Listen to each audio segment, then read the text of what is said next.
Hi everyone, Steffi Fernandez here. Welcome back to my channel. In today's video, I'm going to share with you how to create a super cute, simple filigree design with the use of acrylic to create a gorgeous ombre background. I hope you guys enjoy this tutorial. Let's get straight into it. Before we start, guys, feel free to take a screenshot of these elements. We're going to combine them for our design. As usual, guys, I've already prepped my tip and I'm going in with Easy Tiger by Glitterbels. I'm applying a super thin layer using the unbelievable gel brush. It's a number 8 brush, and I'm just prepping my nail before I sugar it with acrylic. Using glass slippers, which is a clear acrylic, I'm going to cover the whole nail before curing and making sure I haven't missed any spots. I usually go in twice to make sure it's fully covered, and then I'm going to pop it into the lamp.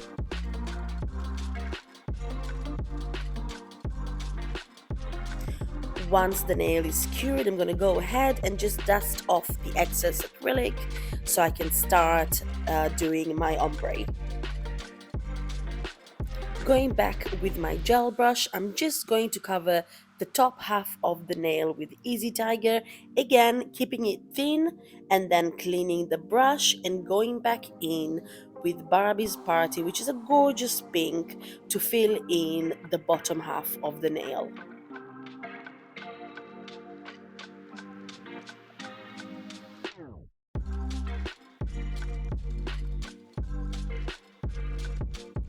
Once you've placed both colors on the nail, you want to clean your brush thoroughly and then start swiping it from one side to the other. Make sure to press firmly and work that color into the rough surface so you can get a beautiful and smooth blend. Make sure to clean the brush again before you go back in case you go on a different area of the nail. For example, right now I'm going just above where we swiped earlier, but I'm going to do that below as well. So I'm going to clean the brush again and then swipe slightly below. That helps the blend really look airbrushed. I'm going to cure it and then apply a layer of matte top coat so I can smooth the surface before we paint our filigree design.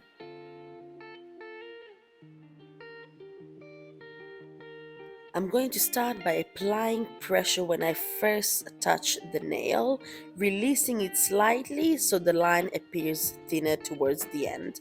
I'm then going to take a line and drag it down from where we started to create another parallel line, and I'm going to repeat the same process to get a abstract leafy design. When it comes to filigree, I always like to flick the edge of every line that I paint, or even a swirl. I always flick it. For some reason, it just looks better. I'm now starting to map out a swirl. Notice how I'm breaking that into sections just to help my swirl look a lot more neater. It can look wonky if you try it all at one go. Again, I'm gonna go to the center of that swirl, add a little bit of thickness, and then add my flick on.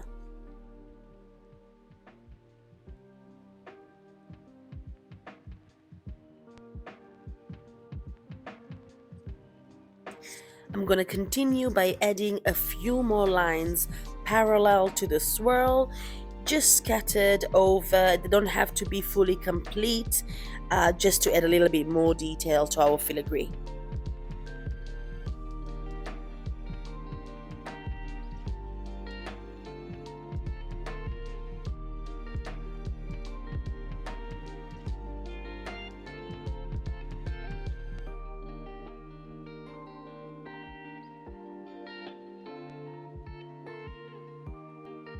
I'm going to add another leaf similar to the one we did earlier, again concentrating all the pressure when I first make contact with the nail and then releasing to have a thinner line.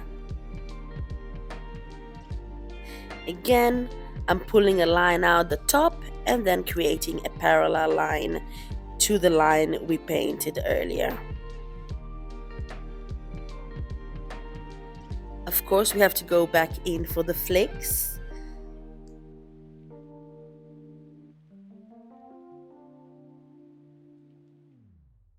To continue our design, I'm going to add another swirl opposite to the first one we just painted. Again, I am just sectioning it off and making sure I break down the line so I can get a nice round swirl to finish off our design. I'm going to thicken up the inner section and then add a few more lines to complete the whole look.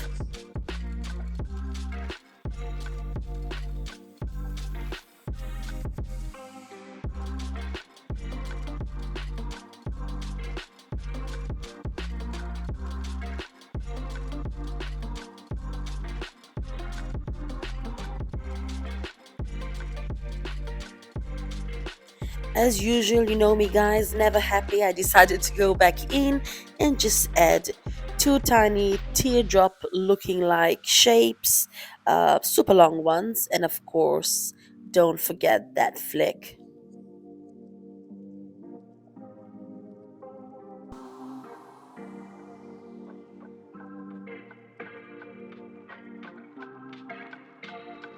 I'm going to speed up through this one, guys, but as you all know, no filigree design, in my opinion, is complete without a border.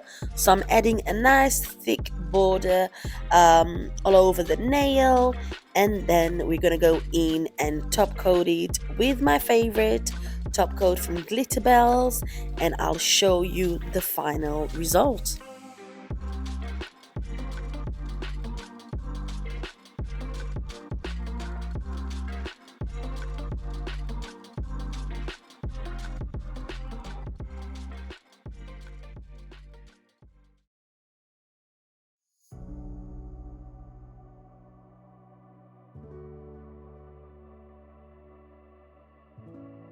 Here's the nail we filmed and another nail I've created earlier.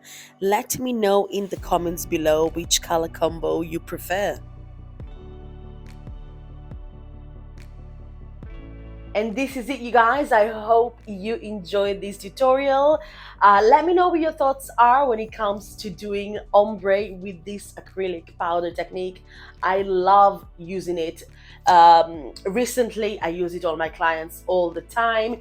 It's great as well when you have to do like 3 to 4 colors. It's really easy to work that product into that rough surface and blend the colors. But yeah, don't forget to like, share, subscribe. Thank you so much for watching.